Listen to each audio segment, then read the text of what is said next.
दोस्तों, स्वागत है आपका मूवी ज्ञान चैनल में। आज मैं हाजिर हुआ हूँ ट्रिगर वेब सीरीज के नेक्स्ट 4 एपिसोड लेकर। पिछली वीडियो में हमने देखा कि साउथ कोरिया, जहाँ पर गन्स वगैरह रखना बिल्कुल भी अलाउड नहीं है, वहाँ कोई आदमी या संस्था लोगों में फ्री गन्स बांट देती है, वो भी एक वेबसाइट के जरिए। फिर वो लोग उन गन्स का इस्तेमाल करके अपने दुश्मनों को मारने लगते हैं, जिसके कारण साउथ कोरिया में क्राइम बढ़ जाता है। अब बस देखना यह है कि पुलिस इस क्राइम को कैसे रोकेगी और कैसे पता लगाएगी कि लोगों में गन्स कौन बांट रहा है। ज्यादा बातें न करते हुए कहानी आगे बढ़ाते हैं।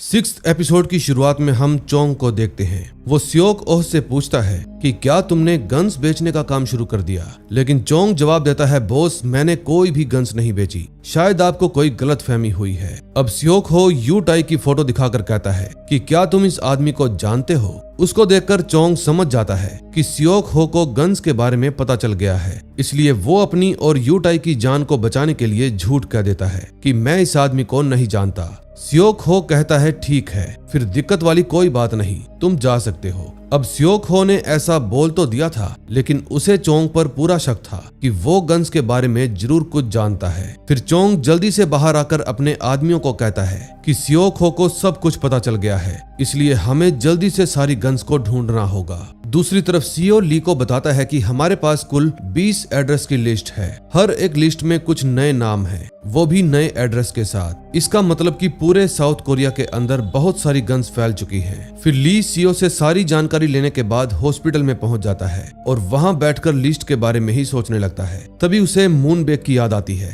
फिर ली उसको मैसेज करके पूछता है कि क्या तुम्हें अपनी कोई खोई हुई एड्रेस लिस्ट मिली। फिर ली जवाब देता है कि तुम चिंता मत करो, मैं उसे ढूंढ रहा हूँ, जैसे ही मुझे वो लिस्ट मिलेगी मैं तुम्हें बता दूंगा। फिर मूनबेक एक लोकल मार्केट में जाता है और वहाँ उसका आदमी उसको कहता है कि बॉस हमने सारी तैयारियां कर दी हैं। अब वो किस बारे में बात कर रहे थे ये हमें आगे पता चलेगा। उस समय योंगडोंग और ग्यूजिन भी उसी मार्केट में बैठकर खाना खा रहे थे। फिर ग्यूजिन योंगडोंग को समझाता है कि हमें स्योंगजुन का मुकाबला करना चाहिए, क्योंकि जितना हम उससे डरेंगे उतना ही हम कमजोर होते जाएंगे। जब वो दोनों आपस में बातें कर रहे थे तो मार्केट के अंदर कुछ लोकल गुंडे लड़ाई करने लगते हैं। तभी मूनबेक वहां पास की ही दुकान से डेमो गन निकालता है, जिसमें असली गोलियों की बजाय होलो मेटल बुलेट्स लोडेड थी। उनका इस्तेमाल करके वो बड़ी ही स्टाइल से सभी गुंडों को मारना शुरू कर देता है। उस समय ग्यूजिन और योंगडोंग दूर खड़े खड़े ये सब कुछ देख रहे थे।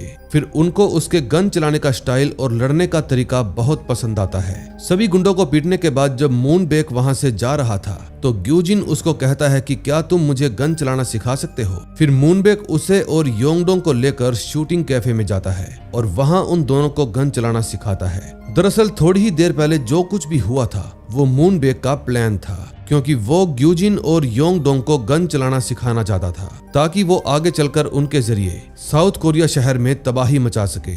दूसरी तरफ स्योक हो किम के फोन को खोलने की कोशिश कर रहा था। तभी उसके पास मूनबेक का फोन आता है। वो स्योक हो को कहता है कि तुम्हारे क्लब में एक स्टोरेज रूम है, जाओ जाकर उसे खोलो। फिर स्टोरेज रूम के अंदर जाकर स्योक हो जब वहां पर पड़े बॉक्सेस को खोलता है तो उसके होश उड़ जाते हैं, क्योंकि उनमें बहुत सारी गन्स थी। तभी मूनबेक कहता है कि किम पहले मेरे लिए काम किया करता था और उसको तुमने अपने रास्ते से हटा दिया, इसलिए मेरी गन्स वहां पर पड़े पड़े सड़ रही है। मेरे लिए एक मुसीबत की बात यह भी है कि उन सभी गन्स को चोंग नाम का एक आदमी हासिल करना चाहता है। ये बात सुनते ही स्योक हो उससे पूछता है कि आखिर तुम चोंग को कैसे जानते हो। फिर मूनबेक जवाब देता है कि तुम उसकी फिक्र करना छोड़ दो, पहले तुम ये सोचो कि तुम्हारे पास इस समय बहुत सारी गन्स हैं, तुम इन सभी गन्स का क्या करोगे। दरअसल मूनबेक स्योक हो को भी गन्स इस्तेमाल करने के लिए भड़का रहा था ताकि वो साउथ कोरिया के अंदर तबाही मचा सके। तभी मूनबेक का एक आदमी गन से भरे हुए 3 डिलीवरी ट्रक के साथ एक लोकल मार्केट में पहुंच जाता है और वहां के जरूरतमंद लोगों से कहता है कि हम आप लोगों को बहुत सारे पैकेज देंगे, आप उन सब को हमारे बताए हुए एड्रेस पर डिलीवर करोगे और डिलीवर करते ही आप हमारे बताए हुए नंबर पर उनका फोटो भी भेजोगे। फोटो चेक करने के बाद हमारी टीम आपके अकाउंट में पैसे भेजेगी।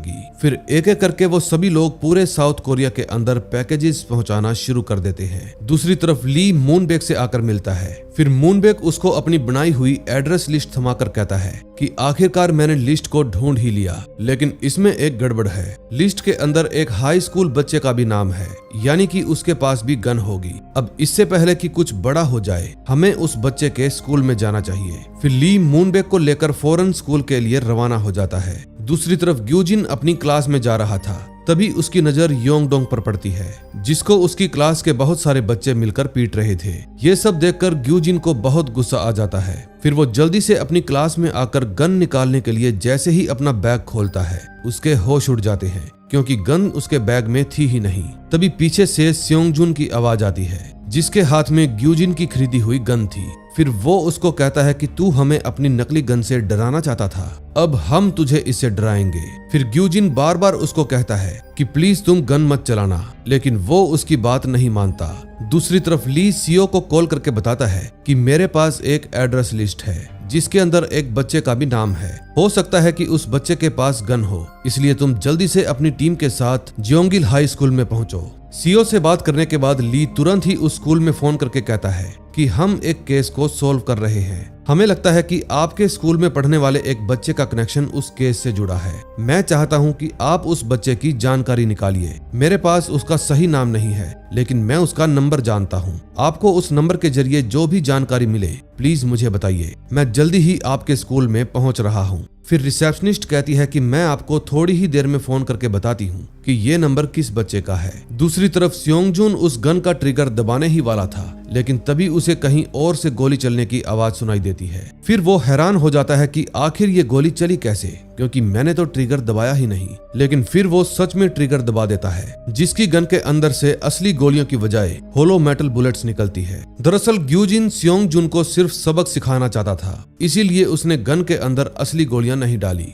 अब सवाल ये उठता है कि जो गोली की आवाज उन्होंने सुनी थी, वो किसने चलाई थी? दरअसल वो गोली चलाई थी योंगडोंग ने, क्योंकि उसने भी ग्यूजिन की तरह दूसरों से लड़ने के लिए गन ऑर्डर की थी। दूसरी तरफ रिसेप्शनिस्ट अपने कंप्यूटर का डाटा चेक कर रही थी। फिर वो उस बच्चे का नाम ढूंढ लेती है, जिसके बारे में ली ने उसे बताया था। बच्चे का नाम था योंगडोंग, यानी कि मूनबेक ने जो लिस्ट ली को दी थी, उसके अंदर योंगडोंग का नाम लिखा था। अब योंगडोंग एक एक करके उन सभी बच्चों को मारना शुरू कर देता है जो उसको परेशान किया करते थे। फिर डर के मारे सभी बच्चे स्कूल से बाहर जाने की कोशिश करते हैं, लेकिन वो बाहर जा ही नहीं पाते, क्योंकि योंगडोंग ने पहले ही स्कूल के हर एक गेट पर ताला लगा दिया था, ताकि वो आराम से अपने दुश्मनों को मार सके।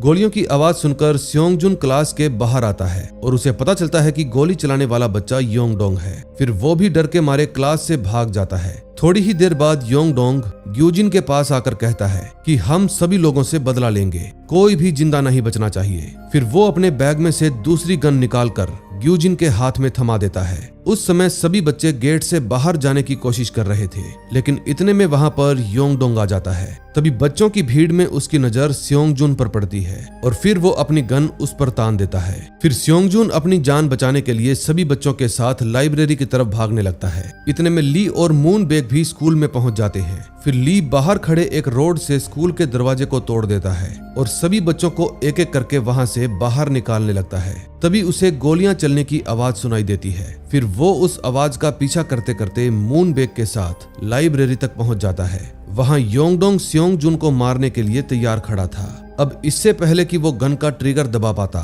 ली उसकी गन को छीनकर उसे एक कोहनी मारकर बेहोश कर देता है। अब स्योंगजुन को ऐसा लग रहा था कि वो जिंदा बच जाएगा, लेकिन तभी सामने से ग्यूजिन आ जाता है, जिसके हाथ में गन थी और इस बार वो स्योंगजुन को सच में मारना चाहता था। उस समय मूनबेक लाइब्रेरी में दूर खड़ा खड़ा ये सब कुछ देख रहा था और मन ही मन मुस्कुरा रहा था। अब नेक्स्ट एपिसोड में देखेंगे क्या होता है। 7th एपिसोड की शुरुआत कुछ घंटे पहले से होती है। जंगवू कंट्रोल रूम में जाकर वहां की ऑफिसर को मूनबेक की फोटो देकर कहता है कि आपको इसके बारे में सारी जानकारी निकालनी है। फिर वो ली की दी हुई लिस्ट में से हर एक एड्रेस को पढ़ने लगता है और वो महिला ऑफिसर उन सभी एड्रेस पर मौजूद सीसीटीवी को चेक करने लगती है। तभी उन दोनों को पता चलता है कि मूनबेक लिस्ट पर लिखे हुए हर एक एड्रेस पर मौजूद था। फिर जंगवू तुरंत ली के पास फोन करता है और बताता है कि सर, आप बिल्कुल सही बोल रहे थे, मूनबेक लिस्ट के सभी एड्रेस पर मौजूद मौजूद था। फिर ली मूनबेक से जाकर मिलता है, लेकिन वो उसके सामने ऐसी कोई भी हरकत नहीं करता जिससे मूनबेक को उस पर शक हो जाए। अब कहानी प्रेजेंट में आती है। तभी हम देखते हैं कि ग्यूजिन स्योंगजन को मारने ही वाला था, लेकिन तभी ली उसको कहता है कि मैं नहीं जानता तुम्हें क्या क्या झेलना पड़ा, लेकिन मुझे इतना जरूर पता है कि अगर तुमने इस लड़के को मार दिया तो तुम्हारी आगे की लाइफ बर्बाद हो जाएगी। अगर तुम मुझे सब कुछ बताओगे तो शायद मैं तुम्हारी हेल्प कर पाऊंगा। लेकिन ग्यूजिन तो बार बार यही बोल रहा था कि आप मेरे हालातों को नहीं समझ पाओगे, लेकिन ली कैसे न कैसे करके उसका ध्यान भटका देता है और मौका देखते ही उसके हाथों से गन छीन लेता है। फिर ग्यूजिन रोते हुए बताता है कि इस लड़के की वजह से मैं हर रोज डर में जीता था। इसने मुझे इतना परेशान किया है कि मैं आपको बता भी नहीं सकता। फिर ली उसको समझाता है कि जो कुछ भी हुआ उसे भूल जाओ, अब आगे क्या होगा इसके बारे में सोचो। फिर ली सभी को साथ लेकर स्कूल से बाहर आ जाता है। तभी पुलिस वाले ग्यूजिन और योंगडोंग को अरेस्ट करके अपने साथ ले जाते हैं। इतने में ली के पास सीओ आता है और कहता है कि तुम्हारा इशारा मिलते ही हम मूनबेक को अरेस्ट कर लेंगे। दरअसल ली ने मूनबेक को पकड़ने के लिए पहले से ही पूरा प्लान बना लिया था। अब वो सही मौके का इंतजार कर रहा था। फिर वो सीओ को कहता है कि तुम तुरंत मूनबेक को अरेस्ट कर लो। फिर जैसे ही सब लोग उसको पकड़ने के लिए भागते हैं, वो भीड़ में से अचानक गायब हो जाता है। फिर सभी लोग उसको ढूंढने की कोशिश करते हैं, लेकिन कोई भी फायदा नहीं होता। तभी स्कूल से निकलने के बाद ली सबसे पहले अपने घर जाता है और वहां पहुंचते ही ली को एक कोरियर मिलता है जिसके अंदर गन थी, और इस बार कोरियर के साथ जो एड्रेस लिस्ट आई थी उसके अंदर ली का भी नाम था। अगले सीन में हम देखते हैं ग्लोरी गैंग की मीटिंग चल रही थी जिसमें सियोक हो भी मौजूद था। यहाँ सियोक हो के जैसे और भी कई सारे गैंगस्टर्स थे। तभी कुछ देर में वहाँ पर ग्लोरी गैंग का बॉस आ जाता है और वो सभी से पूछता है कि क्या तुम में से कोई गन्स बेचने का धंधा कर रहा है। फिर सभी लोग मना कर देते हैं। तभी वो फिर से कहता है कि मेरी एक बात याद रखना, अगर पुलिस को पता चला कि तुम में से कोई भी गन्स का धंधा कर रहा है तो वो तुम्हें सीधा ठोक देंगे। ये बात सुनते ही सियोक हो बहुत ज्यादा घबरा जाता है। अब उसे समझ में नहीं आ रहा था कि वो स्टोरेज रूम में पड़ी गन्स का क्या करे। फिर काफी देर सोचने के बाद सियोक हो फैसला लेता है कि वो उन सभी गन्स के बारे में ली को बता देगा।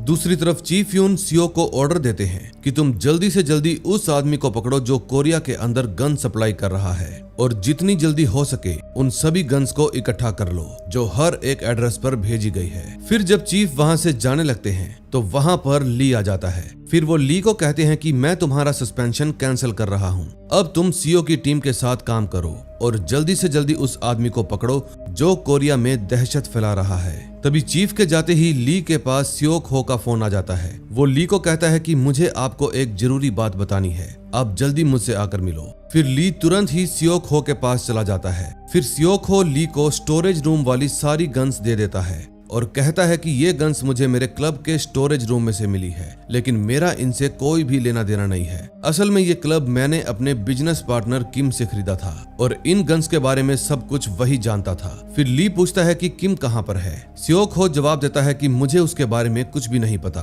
फिर सियोक हो ली को यू टाई की फोटो दिखाकर कहता है कि आप इस आदमी को ढूंढ रहे थे ना, ये मेरे एक करीबी आदमी चोंग के लिए काम करता है। वो दोनों मिलकर स्टोरेज रूम वाली गन्स को हासिल करना चाहते थे। अब सियोक हो की सारी बातें सुनने के बाद ली उससे पूछता है कि आखिर तुम मेरी हेल्प क्यों कर रहे हो। फिर सियोक हो कहता है कि ये सभी गन्स मेरे क्लब में मिली है, अगर पुलिस को इसके बारे में पता चल गया तो वो मेरे क्लब को बंद करवा देंगे। अब मैं चाहता हूँ कि आप इन सभी गन्स को रख लो और जितना मुझसे हो सकेगा मैं हर तरीके से आपकी हेल्प करूंगा। आप बस मेरा नाम इन गन्स वाले धंधे में मत आने देना। दूसरी तरफ पुलिस टीम हर एक एड्रेस पर जाकर गन्स की पूछताछ कर रही थी, लेकिन हर कोई एक ही जवाब देता है कि पुलिस वाले तो पहले ही आकर हमारे घर से गन ले गए हैं। हर एड्रेस की यही कहानी थी। अब इस बात पर पुलिस वाले भी हैरान हो जाते हैं क्योंकि उनकी टीम ने उन घरों से अभी तक कोई भी गन्स नहीं ली थी। दरअसल वो नकली पुलिस वाले और कोई नहीं बल्कि चोंग और उसके आदमी थे जो पहले ही उन घरों से गन्स उठा कर ले गए थे।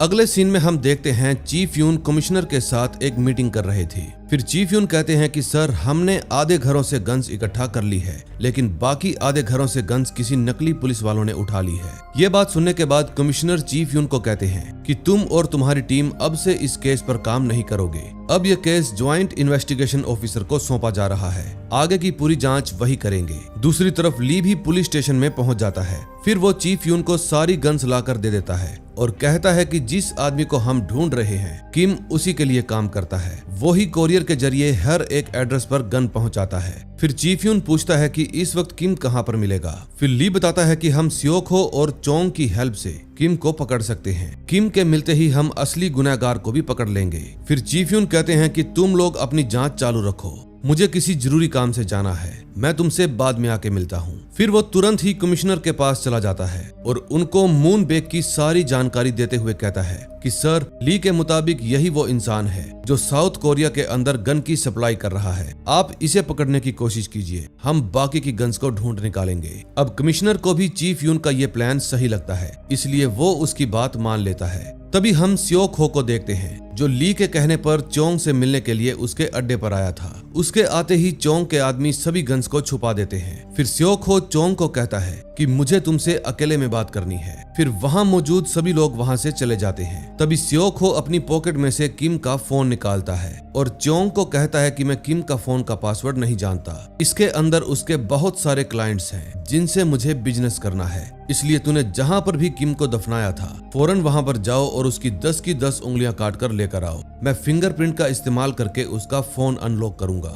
ये बात सुनने के बाद चोंग के होश उड़ जाते हैं, लेकिन वो फिर भी सियोखो को कहता है ठीक है बॉस, जैसा आप कहोगे मैं वैसा ही करूंगा। फिर बाहर आकर सियोखो ली को बताता है कि सर, मुझे पूरा भरोसा है चोंग ने किम को कहीं पर छुपा रखा है। कल वो मुझसे मिलने के लिए मेरे क्लब में आएगा और वहीं पर आप उसको पकड़ सकते हो। तभी अगली सुबह चोंग अपने सभी आदमियों के साथ एक सुनसान जगह पर जाकर खुदाई करना शुरू कर देता है। चोंग जानता था कि सियोखो के आदमी उसका पीछा करेंगे, इसलिए वो जानबूझकर ऐसा कर रहा था ताकि उन्हें लगे कि वो सच में किम की लाश को खोदकर उसकी उंगलियां काटेगा। तभी थोड़ी देर तक खुदाई का नाटक करके चोंग अपने सभी आदमियों के साथ वहां से चला जाता है। फिर सियोक के आदमी उसका पीछा करते करते एक बिल्डिंग में पहुंच जाते हैं जहां उन्हें पता चलता है कि चोंग यहां पर नहाने के लिए आया है। फिर वो तुरंत सियोखो को कॉल करके बताता है कि बॉस, चोंग अपने सभी आदमियों के साथ नहा रहा है। फिर सियोखो जवाब देता है कि मैं जानता हूँ, वो हमेशा अपना काम खत्म करने के बाद उसी जगह पर जाता है, तुम उसकी चिंता मत करो, जब भी वो वहाँ से निकले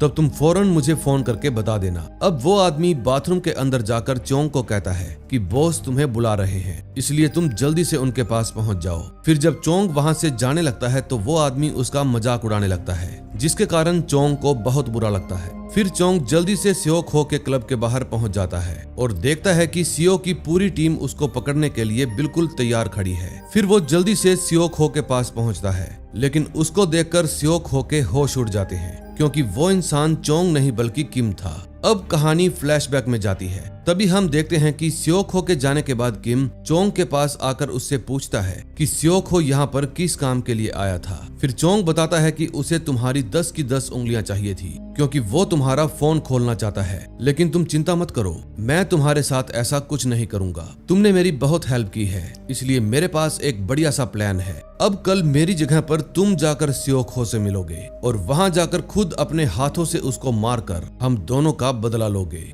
अब कहानी प्रेजेंट में आती है और हम देखते हैं कि चोंग अपने आदमियों के साथ गन लेकर आता है और सियोखो के सभी आदमियों को एक एक करके मार डालता है। अब नेक्स्ट एपिसोड में देखेंगे क्या होता है। 8वें एपिसोड की शुरुआत एक फ्लैशबैक से होती है। तभी हम देखते हैं कि सीओ पुलिस स्टेशन में खड़े होकर सभी को बताता है कि मैं और मेरी टीम सियोखो के क्लब में जाकर चोंग और किम को अरेस्ट कर लेंगे। चीफ यून को सीओ का प्लान बिल्कुल सही लगता है। फिर वो कहते हैं कि इस बार हमें कोई भी गलती नहीं करनी, कुछ भी करके उन सभी लोगों को पकड़ो ताकि हम असली गुनहगार तक पहुंच सके। फिर ली तुरंत चोंग के अड्डे पर जाने के लिए निकल पड़ता है और बाकी के सभी पुलिस ऑफिसर सीओ के साथ क्लब के लिए रवाना हो जाते हैं। अब कहानी प्रेजेंट में आती है जहां हम किम और सियोखो को देखते हैं। वो दोनों एक दूसरे पर गोली चलाने लगते हैं। तभी सियोखो के पास चोंग का फोन आता है और वो सियोखो को कहता है कि मैंने तेरे सारे पैसे चुरा लिए हैं, अब तेरे साथ जो कुछ भी होगा तू उसी के लायक है। फिर फोन काटते ही किम और सियोखो फिर से एक दूसरे पर गोली चलाने लगते हैं। इसी गोलीबारी के बीच उन दोनों की मौत हो जाती है। तभी गोलियों की आवाज सुनकर सियो और उसकी पूरी टीम क्लब के अंदर पहुंच जाते हैं। वहां पर आकर उन्हें पता चलता है कि जो आदमी सियोखो से मिलने के लिए आया था वो चोंग नहीं बल्कि किम था। फिर सियो तुरंत इस बारे में ली को बताता है। ली को भी समझ में नहीं आ रहा था कि आखिर चोंग कहां पर गया। तभी उसके सामने से चोंग की कार निकलती है और फिर वो तुरंत पूरी तैयारी के साथ अपनी गन लेकर चोंग के अड्डे की तरफ जाने लगता है। उस समय चोंग अपने आदमियों के साथ पैसे बांट रहा था। तभी उसे गोलियां चलने की आवाज सुनाई देती है, क्योंकि ली एक एक करके उसके सभी आदमियों को मारे जा रहा था। फिर चोंग ये सब देखकर घबरा जाता है और बचे हुए पैसों को लेकर अपने आदमियों के साथ भागने लगता है। तभी ली जल्दी से बिल्डिंग की छत पर आकर अपनी गन से चोंग की कार के टायर पर निशाना लगाता है। फिर गोली लगते ही उसकी कार डगमगाने लगती है और वहां खड़ी दूसरी कार में जाकर ठुक जाती है, जिसके कारण अंदर बैठे लोग घायल हो जाते हैं। फिर चोंग अपने आदमियों को कार से निकालने की कोशिश करता है, लेकिन तभी ली उसके कंधे पर एक गोली मार देता है, जिसके कारण वो जमीन पर गिर जाता है। तभी पलक झपकते ही वहां पर पुलिस की पूरी टीम पहुंच जाती है। फिर वो चोंग और उसके आदमियों को अरेस्ट करने के बाद वहां पर मौजूद सभी गन्स और पैसों को जब्त कर लेते हैं। अब हर जगह टीवी पर बस यही न्यूज दिखाई जा रही थी। मूनबेक को भी इस हादसे के बारे में पता चल जाता है, लेकिन तभी उसके पास जेक का फोन आता है। कोरिया के अंदर गन्स का धंधा करना बहुत मुश्किल काम है। अब तुमने जो रायता फैलाया है उसकी वजह से बहुत सारी मुश्किलें खड़ी हो सकती हैं। अगर CIA को हमारे बारे में पता चल गया तो मेरा पूरा धंधा बर्बाद हो जाएगा। अब तुम जल्दी से जल्दी ये सारा रायता साफ करो ताकि ये मामला ठंडा हो जाए। अगले सीन में हम ह्यूनसिक को हॉस्पिटल के अंदर देखते हैं। वहां वो अपनी बेटी सी योंग की लाश को देखने के लिए आया था। दरअसल सी योंग एक घोटाले में फंस गई थी, जिसमें उसने अपने पैसों के साथ साथ ह्यूनसिक की सारी पेंशन को भी गवा दिया था। फिर पैसे वापस ना मिलने पर सी योंग ने आत्महत्या कर ली। दूसरी तरफ ली अपने पुलिस स्टेशन में जाकर वहां से एक चिप चुरा लेता है जो उसे चोंग की गन से मिली थी। फिर वो उस चिप को अपने एक बहुत पुराने दोस्त के पास ले जाता है। तभी उसका दोस्त उसे बताता है कि ये चिप एक बहुत ही एडवांस GPS डिवाइस है और इसके जरिए हम किसी भी इंसान की लाइव लोकेशन का पता लगा सकते हैं। और तो और हम उसकी बातें भी सुन सकते हैं कि वो किससे क्या बातें कर रहा है। ये सब जानने के बाद ली अपने दोस्त से पूछता है कि क्या इस वक्त कोई हमारी बातों को सुन रहा है। फिर उसका दोस्त जवाब देता है नहीं। बातें सुनने के लिए इस चिप के साथ साथ एक असिस्टिव डिवाइस भी होना जरूरी है और उस डिवाइस के बिना हम किसी की भी बातें नहीं सुन सकते। फिर ली बताता है कि मुझे गन के अंदर से चिप के अलावा कोई भी डिवाइस नहीं मिला। अगले सीन में हम देखते हैं नेशनल काउंसिल सिक्योरिटी की एक मीटिंग चल रही थी। तभी वहां पर मौजूद एक ऑफिसर सभी को बताता है कि पिछले कुछ सालों में अलग अलग देशों के बीच जितनी भी जंग हुई है उनके जरिए बहुत सारे इलीगल वेपन्स का कारोबार किया गया है। CIA ने हमें बताया है कि उन सभी वेपन्स की सप्लाई IRU यानी कि इंटरनेशनल राइफल यूनियन गैंग करती है। यही गैंग उन देशों तक गन्स की सप्लाई भेजती है जहां पर कानूनी तौर से गन्स को इस्तेमाल करना मना है। फिर वो ऑफिसर सभी लोगों को स्क्रीन पर एक आदमी की फोटो दिखाते हुए कहता है कि इसका नाम ब्लू डाउन है। इसी आदमी की वजह से साउथ कोरिया के अंदर गन्स की सप्लाई की गई है। असल में दोस्तों ब्लू डाउन कोई और नहीं बल्कि मूनबेक ही था। फिर वो ऑफिसर बताता है कि साउथ कोरिया के अंदर अब तक 30,000 से भी ज्यादा गन्स आ चुकी हैं और ये बात सुनने के बाद रूम में बैठा हर एक इंसान चौंक जाता है। दूसरी तरफ ली अपने पुलिस स्टेशन में पहुंचकर उन सभी गन्स को चेक करता है। तभी उसे पता चलता है कि हर एक गन में वही चिप लगी है जो उसे चोंग की गन से मिली थी, लेकिन उनके अंदर कोई भी डिवाइस नहीं था जिसके जरिए आवाज को सुना जा सके। फिर वो CO को फोन करके पूछता है कि अब तक तुमने गन वाले केस में जितने भी लोगों को पकड़ा है क्या उनके पास एड्रेस लिस्ट के अलावा कोई और ऐसी चीज थी जिसको देखकर तुम्हें मामला गड़बड़ लगा हो। फिर CO जवाब देता है कि उन सभी के फोन को हैक किया गया था। ये बात जानने के बाद ली समझ जाता है कि फोन ही एक असेसिव डिवाइस है जिसको हैक करके सभी लोगों की आवाजों को सुना जा रहा है। फिर ली उनमें से एक चिप को लेकर नेशनल काउंसिल सिक्योरिटी के ऑफिस में पहुंच जाता है और वहां का मैनेजर ली को बताता है कि IRU जब भी किसी देश को बर्बाद करने की कोशिश करता है तो वो सबसे पहले बहुत सारी गोलियों को शहर में फैला देता है। तभी वहां पर मौजूद एक और ऑफिसर ली को बताता है कि साउथ कोरिया के अंदर जो सबसे पहले केस आपको मिला था उस आदमी के पास बहुत सारी गोलियां थी। दरअसल वो आदमी 20 साल पहले अनाथ बच्चों को विदेशी लोगों के हाथ बेच दिया करता था।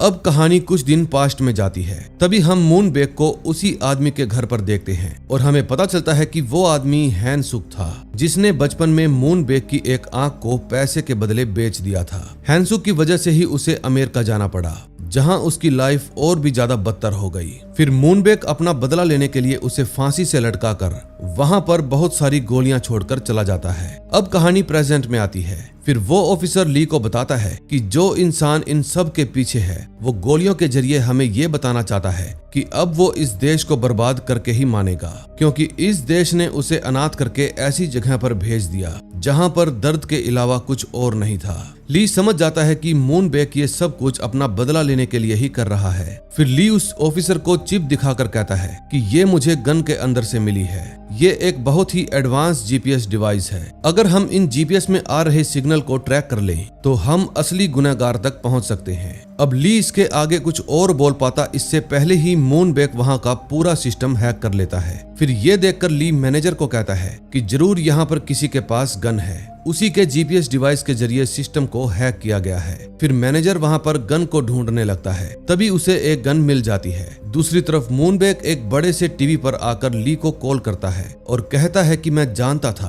तुम मेरे जीपीएस डिवाइस का पता लगा लोगे, लेकिन फिलहाल मेरे लिए ये बात मायने नहीं रखती, क्योंकि कुछ ही देर के अंदर एक और जगह पर गन से हमला होने वाला है। फिर मूनबेक ली को उस जगह का एड्रेस बताता है। उस एड्रेस के सीसीटीवी कैमरा को चेक करने के बाद ली को पता चलता है कि वहां पर मौजूद इंसान और कोई नहीं बल्कि ह्यूनसिक है, जिसके पास भी औरों की तरह मूनबेक की दी हुई गन थी। उस गन को लेकर वो अपनी बेटी सी योंग की मौत का बदला लेने के लिए उन लोगों को मारने के लिए आया था, क्योंकि इन्होंने उसकी बेटी के साथ फ्रॉड जो किया था। फिर मूनबेक ली को कहता है कि तुम्हारे पास बहुत कम समय है। ये बात सुनते ही ली फौरन ह्यूनसिक को रोकने के लिए निकल पड़ता है। दूसरी तरफ बाकी ऑफिसर्स गन की चिप को निकालकर मूनबेक की लोकेशन को ट्रैक कर लेते हैं। फिर स्पेशल फोर्स उसे पकड़ने के लिए रवाना हो जाती है। फिर कुछ देर बाद जब वो लोग अपने ट्रैक की हुई लोकेशन पर पहुंचते हैं तो उन्हें वहां पर मूनबेक की जगह कोई और ही इंसान मिलता है। फिर वो सभी लोग समझ जाते हैं कि मूनबेक ने उन्हें बेवकूफ बना दिया। दूसरी तरफ ह्यूनसिक एक क्लब में आकर उन लोगों से मिलता है जिन्होंने सी योंग को आत्महत्या करने पर मजबूर कर दिया था। फिर ह्यूनसिक उनको कहता है कि तुम्हारी वजह से मेरी बेटी मर गई। अब मैं चाहता हूं कि तुम लोग मेरी बेटी के अंतिम संस्कार पर आकर उससे माफी मांगो, लेकिन वो लोग ऐसा करने से मना कर देते हैं। इसलिए ह्यूनसिक गुस्से में आकर उन पर गोलियां चलाना शुरू कर देता है। अब नेक्स्ट एपिसोड में देखेंगे क्या होता है।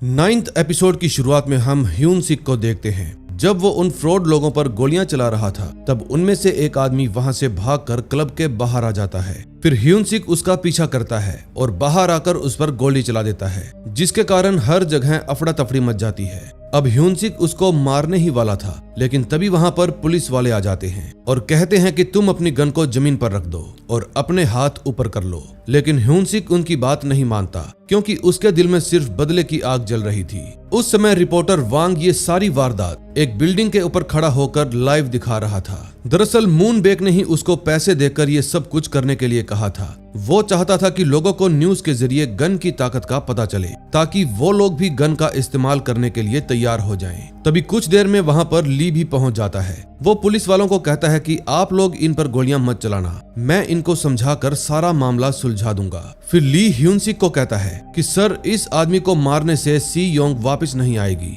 इसलिए प्लीज आप इसको मारकर अपनी आगे की जिंदगी बर्बाद मत कीजिए। और मैं भी ऐसे होता हुआ नहीं देख सकता, क्योंकि आपके सिवा मेरा इस दुनिया में कोई नहीं। ये सब सुनने के बाद ह्यूनसिक उस आदमी पर गोली नहीं चलाता। उस समय मूनबेक भी अपनी कार में बैठकर ये सब कुछ देख रहा था। फिर उसको बहुत ज्यादा गुस्सा आता है और फिर वो अपने आदमियों के साथ मिलकर सभी पुलिस वालों को मार देता है। इस सारी घटना में एक गोली ली को भी लग जाती है। फिर ह्यूनसिक ली को बचाने के लिए उसके सामने आ जाता है, जिसकी वजह से उसकी मौत हो जाती है। ये सब देखने के बाद ली को बहुत ज्यादा गुस्सा आता है और जब वो मूनबेक को रोकने के लिए आगे बढ़ता है तो मूनबेक उस पर अंधाधुंध गोलियां बरसा देता है। फिर वो ली के पास आकर कहता है कि मुझे तुमसे बहुत ज्यादा नफरत है। अब तक तुम अपने मिलिट्री करियर में लगभग 100 लोगों को मार चुके हो और दूसरी तरफ तुम इन मुजरिमों को बचा रहे हो। मुझे तुम्हारा ये इंसाफ समझ में नहीं आ रहा, लेकिन तुम चिंता मत करो, मैं तुम्हें नहीं मारूंगा, क्योंकि जब तुम्हारी आंखें खुलेगी तब ये दुनिया पूरे तरीके से बदल चुकी होगी। इसलिए इस बदली हुई दुनिया को देखने के लिए मैं तुम्हें जिंदा छोड़ रहा हूँ। फिर मूनबेक रिपोर्टर वांग के लाइव न्यूज के जरिए पूरे साउथ कोरिया में ये ऐलान करता है कि अब हर किसी को गन मिलेगी, चाहे वो बच्चा हो या फिर बूढ़ा। मूनबेक की ये बात सुनते ही लोग अपने फायदे के लिए गन्स ऑर्डर करना शुरू कर देते हैं। वहीं दूसरी तरफ पुलिस वाले जल्दी से ली को लेकर तुरंत हॉस्पिटल पहुंच जाते हैं ताकि उसकी जान बचाई जा सके। अब नेक्स्ट मॉर्निंग साउथ कोरिया के अंदर गन की सप्लाई बहुत जोरों से शुरू हो जाती है। कुछ ही दिनों के अंदर 40% से भी ज्यादा जनसंख्या के पास गन आ जाती है। अब कुछ लोग गन्स लेकर प्रोटेस्ट कर रहे थे, लेकिन उसका कोई फायदा नहीं होता। अब शहर के हालातों को देखकर वहां की सरकार इमरजेंसी डिक्लेयर करने का फैसला लेती है, क्योंकि अब हर कोई अपने हिसाब से कानून को तोड़ रहा था। अगले सीन में हम मूनबेक को देखते हैं, जो साउथ कोरिया के सभी गैंगस्टर को एक मीटिंग में बुलाता है और कहता है कि मेरे गन्स का बिजनेस बहुत तेजी से फैल रहा है, इसलिए मुझे एक पार्टनर की जरूरत है। मैं तुम लोगों में से एक आदमी को ही चुनूंगा, इसलिए मैं अभी अपनी गन टेबल पर फेंकूंगा। तुम लोगों में से जिस आदमी ने भी उस गन को उठा लिया और मुझ पर गोली चला दी, वही मेरा पार्टनर बनेगा। ये बात कहकर मूनबेक टेबल पर अपनी गन फेंक देता है। फिर एक आदमी गन उठाकर जैसे ही मूनबेक को मारने की कोशिश करता है, गन चलती ही नहीं, क्योंकि उसमें गोलियां थी ही नहीं। फिर मूनबेक गन वाले आदमी को छोड़कर बाकी सभी लोगों को मार देता है। अब मूनबेक को अपना पार्टनर भी मिल चुका था।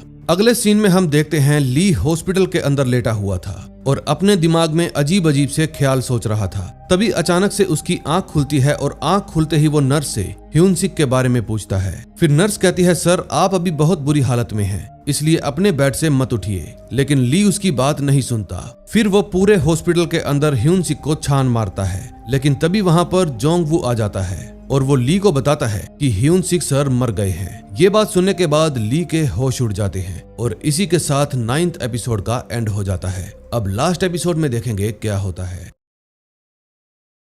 10वें एपिसोड की शुरुआत कुछ दिन पीछे से होती है, जहां हम मूनबेक और ली को एक साथ रेस्टोरेंट में बातें करते हुए देखते हैं। मूनबेक ली से पूछता है कि आखिर तुम्हारे परिवार के साथ क्या हुआ था। फिर ली जवाब देता है कि मेरे घर में एक चोर घुस आया और उसने चोरी करने के बाद मेरे पूरे परिवार को मार दिया। फिर मूनबेक कहता है कि अब तो तुम पुलिस वाले बन गए हो, इसलिए उस चोर को मारकर अपने परिवार का बदला क्यों नहीं ले लेते। फिर ली जवाब देता है कि बदला लेने से मेरा परिवार वापस नहीं आ जाएगा, उल्टा ऐसा करके मैं अपनी जिंदगी को बर्बाद कर लूंगा। इस वक्त मेरी लाइफ जैसी चल रही है, मैं उसी में खुश हूँ। अब कहानी प्रेजेंट में आती है, जहां हम ली को ह्यून सिक और सी योंग के फ्यूनरल में देखते हैं। उस समय वहां पर रिपोर्टर वांग भी मौजूद था। फिर वो ली के वापस आने की खबर मूनबेक तक पहुंचा देता है। दूसरी तरफ हम नेशनल सिक्योरिटी काउंसिल के ऑफिस को देखते हैं। वहां पर काम करने वाला एक ऑफिसर मैनेजर को बताता है कि किसी ने सोशल मीडिया पर गवर्नमेंट से गन्स की मांग करने के लिए एक रैली रखी है। ये सब देखने के बाद मैनेजर के होश उड़ जाते हैं, क्योंकि अगर बहुत सारे लोग इस जगह पर इकट्ठे हुए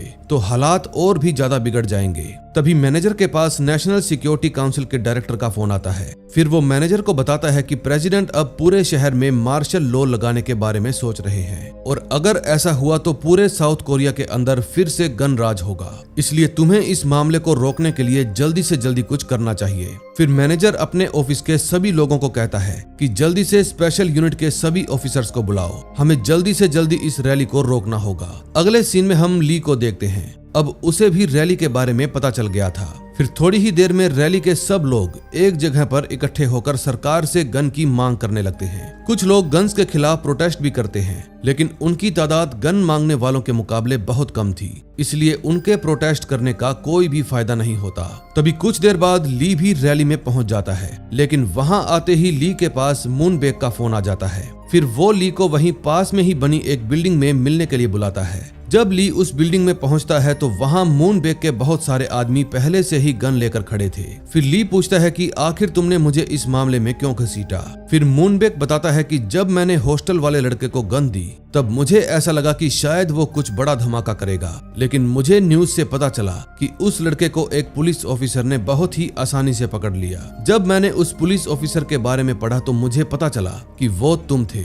फिर मैंने फौरन तुम्हारी सारी जानकारी निकलवाई। जानकारी मिलने के बाद मुझे पता चला कि तुमने मिलिट्री में रहते हुए बहुत सारे लोगों को मारा है, पर कुछ समय बाद तुमने मिलिट्री को छोड़ दिया और कसम खाई कि तुम अब कभी भी गन नहीं उठाओगे। मैं देखना चाहता था कि अगर तुम फिर से गन उठाओगे तो क्या होगा। मुझे जानना था कि जो चेहरा तुम लोगों के सामने दिखाते हो क्या वो सच में मौजूद है। फिर ली गुस्से में कहता है कि तुम बस एक मामूली से गुंडे हो जो पैसों के लिए किसी भी हद तक जा सकता है। मूनबेक जवाब देता है कि मैं ये सब पैसों के लिए नहीं कर रहा, मुझे तो देखना था कि अगर मैं लोगों के हाथ में गन थमा दूं तो वो लोग क्या करेंगे, ये दुनिया कैसी दिखाई देगी। तुम जानते हो वैसे भी आज का कानून किसी को भी इंसाफ नहीं दे पा रहा, इसलिए मैं एक ऐसी दुनिया बनाना चाहता हूँ जहाँ पर सब लोग एक बराबर हों, ना कोई किसी से बड़ा हो ना कोई किसी से छोटा हो, सभी लोग एक दूसरे की इज्जत करें। और ऐसा तभी हो पाएगा जब उनके पास बंदूकें होंगी।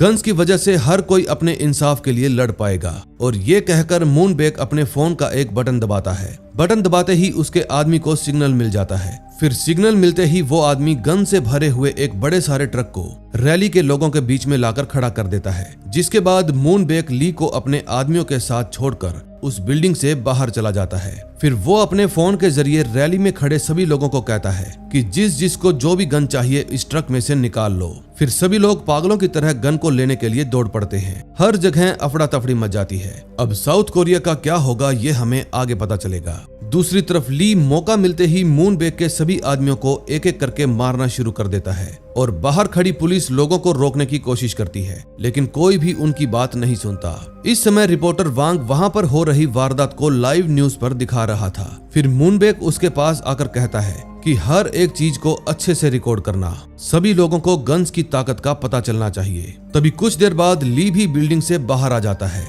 जब वो मूनबेक को पकड़ने के लिए उसकी तरफ भागता है तो मूनबेक के आदमी हर जगह स्मोक बॉम्ब फेंक देते हैं। अब धुआं होने की वजह से ली को कुछ भी दिखाई नहीं देता, लेकिन थोड़ी देर बाद मूनबेक खुद उसके सामने आकर कहता है कि अगर मैंने यहाँ पर गोली चला दी तो लोगों को लगेगा कि उन पर हमला हो रहा है। फिर खुद को बचाने के लिए वो गोलियां चलाना शुरू कर देंगे।